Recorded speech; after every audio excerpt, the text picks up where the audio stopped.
Hai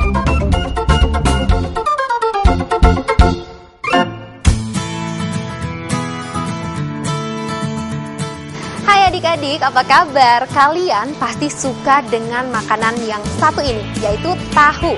Atau kalian suka makanan yang berwarna-warni. Tapi hampir makanan dan minuman yang kita konsumsi sehari-hari memiliki warna. Tapi pernahkah terbesit di dalam diri kalian, apakah pewarna yang digunakan dalam makanan tersebut berasal dari pewarna buatan atau alami? Nah, dalam percobaan kali ini kita akan mencari tahu apakah pewarna pada tahu yang akan kita uji kali ini menggunakan pewarna alami atau buatan. Nah, langsung saja, tunggu apa lagi? Kita lakukan percobaan. Sebelum melakukan percobaan ini, pahami materi percobaan yang akan kamu lakukan. Siapkan bahan dan perlengkapan yang diperlukan. Ikuti langkah-langkah percobaan seperti yang ada pada buku. Berarti kita akan membuktikan apakah tahu menggunakan pewarna alami atau pewarna buatan. Nah, tapi sebelum kita melaksanakan kegiatan praktikum, ada yang mau Ibu tanyakan dulu. Di sini Ibu punya dua jenis tahu. Yang putih ini kita sebut sebagai tahu A, sedangkan yang kuning kita sebut sebagai tahu B. Kalau kalian boleh memilih, siapa yang memilih memakan tahu A? Lalu siapa yang memilih memakan tahu B? Lebih banyak yang memilih memakan tahu B. Coba, kira-kira kenapa kalian memilih memakan tahu B? Tania? Soalnya kalau yang tahu B warnanya lebih menarik. Oke, kenapa warna tahu B ini bisa lebih menarik? Karena diberi pewarna. Diberi pewarna. Coba, apa itu zat adiktif? Cahaya? Zat adiktif itu zat yang diberi ke makanan untuk menambah warna dan cita rasa. Siapa yang bisa memberikan contoh zat adiktif lain atau contoh-contoh zat adiktif yang biasa kita gunakan sehari-hari? Apa? MSG dan pewarna. MSG dan pewarna. Kalau contoh pewarna, ya ada apa saja? Afi? Warna kalau yang biasanya warna kuning itu dapat dari kunyit, warna hijau dapat dari pandan, Ya. sama warna ungu dapat dari biru. Oke. Nah, sekarang kita akan menguji bahan tahu yang ada di depan kalian semua, apakah menggunakan pewarna alami atau pewarna buatan.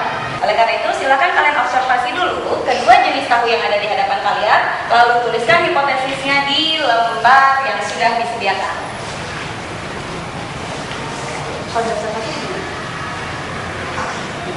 Terus.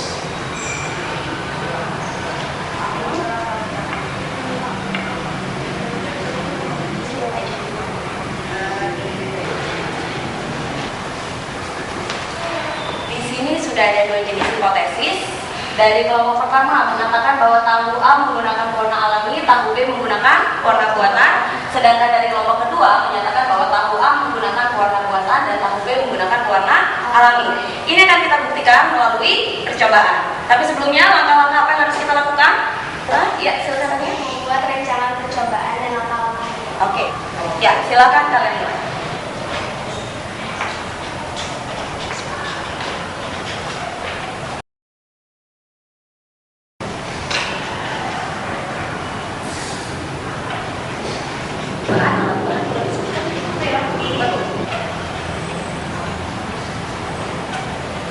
Ada hubungan apa atau apa indikator yang kita gunakan untuk menguji apakah suatu zat makanan tersebut termasuk ke dalam pewarna alami atau buatan? Menggunakan apa? Bella? Air kapur. Menggunakan air kapur. Ada yang tahu alasannya kenapa? Bella? Karena air kapur adalah indikator mata. Oke. Apa yang terjadi jika air kapur ditambahkan dengan pewarna alami? Contohnya di sini kita menggunakan kunyit. Apa yang akan terjadi? Terjadi perubahan warna menjadi merah batu.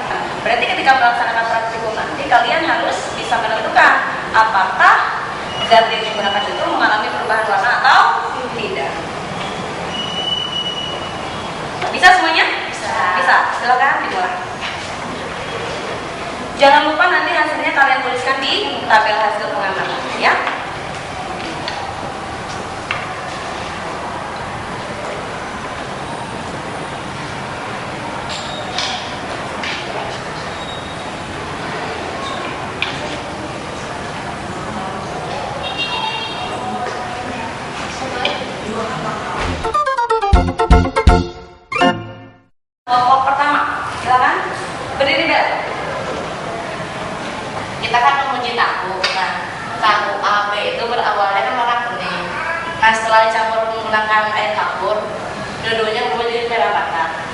Nah, kita coba juga yang warna yang lainnya, contohnya kunyit. Kunyit itu awalnya kuning, terus dikasih air campur jadi merah bata. Nah, warna makanan A, B sama yang kain ini itu awalnya kuning, orange sama kuning. Setelah dikasih air campur, warnanya akan berubah kecuali yang kain, kayak seperti air kunyitnya. Oke. Lalu kita bandingkan dengan hasil percobaan dari kelompok 2. Kalau kalian perhatikan bagaimana hasil percobaan? Sama, relatif sama. Ya. Berarti kira-kira kesimpulan apa yang bisa kita ambil dari percobaan ini? Silakan Afi. Kesimpulannya tahu itu sama tahu dari dua-duanya terbuat dari diberikan pewarna alami. Ya. Jadi kedua jenis tahu yang kita gunakan untuk percobaan ini menggunakan pewarna alami. Dengan kata lain, kalau kita menggunakan atau mengkonsumsi tahu ini relatif lebih aman. Oke, kalau gitu pembelajaran kita sampai di sini aja untuk hari ini. Jangan lupa kalian pelajari kegiatan titik 4 untuk pembelajaran minggu depan. Terima kasih. Adik-adik, setelah kita melakukan kegiatan tadi, kesimpulan apa yang telah kalian dapatkan? Oke, untuk kegiatan ini, kita telah mendapatkan kesimpulan sebagai berikut. Kunyit dan air kapur bisa digunakan untuk menguji apakah warna kuning pada tahu berasal dari bahan alami atau buatan. Jika kunyit dicelupkan ke dalam larutan yang bersifat basah, misalkan air kapur, maka warna kunyit berubah dari kuning menjadi merah bata. Sebaliknya, jika kunyit dicelupkan ke dalam larutan asam, maka warna kunyit tetap kuning. Konsep di atas dapat kita gunakan untuk menguji apakah warna kuning pada tahu berasal dari bahan alami atau buatan. Jika ekstrak tahu yang berwarna kuning berubah menjadi berwarna merah bata setelah dicampur dengan air kapur, maka dapat disimpulkan bahwa pewarna tahu tersebut adalah pewarna alami. Jika setelah dicampur air kapur warna ekstrak tahu tetap kuning, maka dapat disimpulkan bahwa pewarna tahu tersebut adalah berasal dari pewarna buatan. Nah, apakah kalian sudah mengerti sekarang? Bagus. Sampai jumpa di pembelajaran berikutnya.